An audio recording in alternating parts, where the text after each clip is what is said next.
Hello. Alrighty, I am in a new environment. I decided I wanted to get away from my regular little studio that I have for this topic because it is talking about sunscreen. I wanted to have a little bit more daylight. I do apologize, I have the fan on in the background, so you might hear that as background noise. My dog's also snoring, so you might hear her snoring. But again, today I will be talking about sunscreen and sunscreens that I personally am using. So the first two that I want to talk about that I have been using are these two. One is from DeVita. Let me see if I can get that going.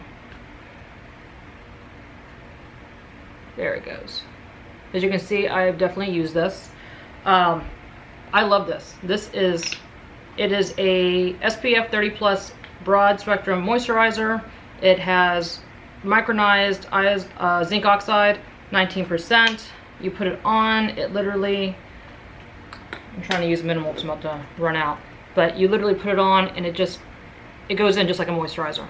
So I absolutely love it. I have not gotten a chance to go back down to my organic market to get it because it's like, you know, like a half hour down the highway. I don't feel like taking the trip.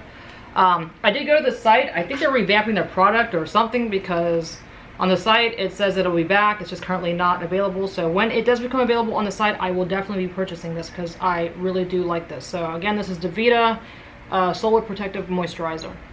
The one that I've taken, or that I have started using in its place is from Andalou, which you know I absolutely love Andalou for those who have been following my channel.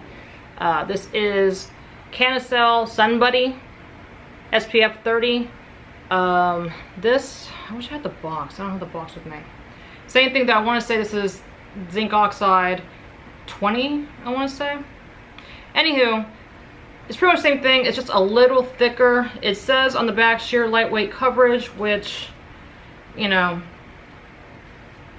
yes, it is sheer compared to other mineral-based sunblocks, but it's still, like when you put it on, you have to really rub it in. Now, if you really rub it in, you're fine. So I don't really mind that. Like, I would rather use this than any other mineral base that I've used in the past, which I'll get to that one specific one, which is Alba.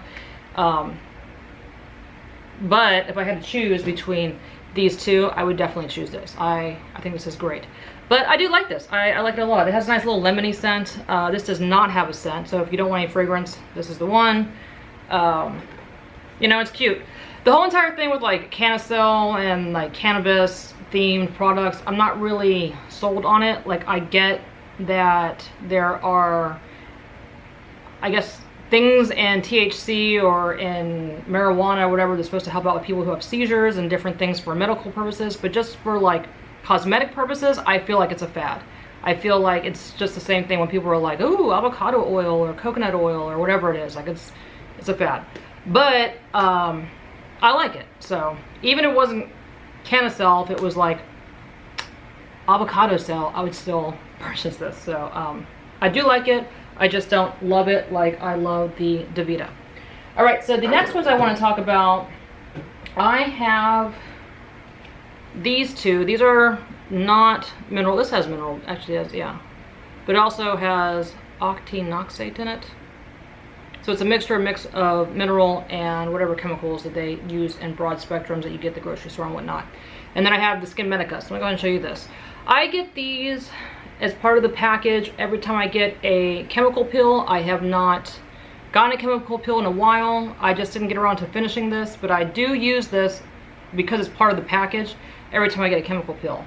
You know, it says 50 plus, SPF 50 plus. I've been told when I was in my esthetician night class that it doesn't matter if it says 50 or 30 or 15. That's just letting you know how long you can be out in the sun before you have to reapply. So I guess because it's 50 plus, I could be out for almost an hour in the sun, supposedly. But other than that, I mean, it's cool. It's, you know, it's again like a moisturizer. I do not know how expensive this is, but I'm going to assume by itself it's probably not cheap. But if you put it in your hand or on your skin, sorry, it goes right in. So if you want to check that out, if you're into more expensive sunscreens, then, you know, this is not a bad sunscreen. And it doesn't really have it has a little bit of smell. but nothing too intense. And then there's this, Skinmedica. So first of all, I got this as a sample. The reason being is because, you know, I get Botox and filler, and if you're part of the Brilliant Distinctions program, you get free samples like annually. So I got this as SPF 34. Supposedly this is supposed to also like help out with like blue lighting or blue rays from the like electronics that you use, like as far as like, you know, your cell phone and computers and whatnot. I did bring it up, the price of this up on my phone because it's insane. This right here is 1 ounce, right? So I got a little freebie, 1 ounce. For the average size bottle, this is just a random store, Dermstore or dermstore.com, so I'm sure you could probably find it cheaper, but just at this site, Skinmedica Total Defense, 2.3 ounces, $68. $68. No thank you. No. If you're rich and you think that that's gonna work better for you than something that's cheaper, do you. But me, I wanna say I paid no more than like $20, $25 for these things. Like, yeah, so I'm happy with these. I don't need to spend $70 on a sunscreen. Plus, even though I wear sunscreens and whatnot, like when I'm standing outside with my dogs, I get tanned either way. Like, it doesn't matter. So, it doesn't matter what sunscreen I have on my face. If I'm standing out long enough in the sun, I want to get a little bit of a tan. So, the last thing I want to talk about is Alba Botanica. This is what I started using when I was getting into using sunscreen, because back in my 20s, I like never, not only did I never use sunscreen, but I was obsessed with the sun. Like, I tanned every single day. Just super, super tan.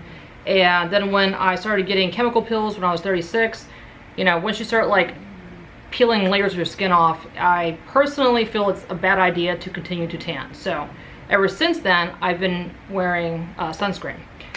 This is thick. This is so thick. I used to wear this on my face too. Just go ahead and squeeze. Even when you're squeezing it, like you have to like really squeeze just to get it out. And if you do this and you go like that, it's just so thick. Like, y'all ever seen like baby butt paste? How it's like really thick? That's pretty much like, it's thick. It's thick. And then you rub, and you're rubbing, and you just keep rubbing, and you just keep rubbing, and no matter how much you rub, I'm really giving it my all.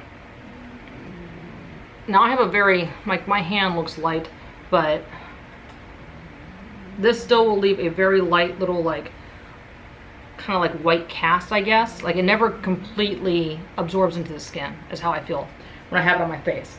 So what I do use it for, though, is I put it on my tattoos and just all over my skin that shows when I'm running outside or doing any exercise outside. So this is good for that. I could care less if I have white arms and white legs while I'm running. I have worn this on my face when I went running, and when I came back, I literally had like thick white creases, like sweaty creases of like sunblock like all over me. So it was, if there was somebody that I was attracted to that was running by, I'm sure they did not find me attractive. So yeah, so this is good for sports. And again, these two are something that I suggest that you guys purchase, especially this one. This DeVita is good. I really, really like this one. And then these two, like I said, if you want to purchase expensive sunblocks, do you. This one though, $68. You show me somebody who's in their 50s that looks like they're like early 40s, and I'm sold on this. Otherwise, no. If we're all, no matter what we do, like, products will come out and they'll be like, no, it's gonna make you look like 10 years younger. No, it's not. No. You have to go above and beyond and do things to make yourself look a few years younger. You know, 9 out of 10 times, no matter how much you do, you're not gonna make yourself look that much younger. But if you use this and you literally, you are way younger looking than your age, let me know. Show me a picture of yourself, and then I will be sold, and I will definitely be purchasing more expensive sunscreens. But otherwise, you know, it's cool. I will never purchase something this expensive. And that's it. That is it. When I say something that's expensive, I mean sunscreen, because I do purchase a lot of expensive things, just not sunscreen. So sometimes I have to, like, I'll catch myself saying things, like for instance, when I'm going on about like organic stuff and all natural and whatnot, and then like the next video I'm talking about Botox, it's very like contradicting, which when I clean my face or I do anything as far as like cleansing the skin, for me it's important to have minimal ingredients and just to be like as natural and clean as possible. But if I'm wearing makeup or I'm doing other things, then no, I don't care if there's, you know, it's the cleaning process of the skin that matters. And then just putting something in your skin that's already kind of, you know, I don't want to say that it's a topic that people are like questioning, but there are people out there who are like anti-sunscreeners that believe that it can cause cancer, which I think is, anything causes cancer these days. So I mean, you know, you're damned if you do, damned if you don't type thing. So so that is it. That is all. I feel like I'm rambling now. I just wanted to talk about that. This has been a topic that I've been thinking about for so long, and I was like, by the time I get to this topic, it's going to be the end of summer, and it's going to be pointless. But alrighty, that is it, and I will see you guys next time.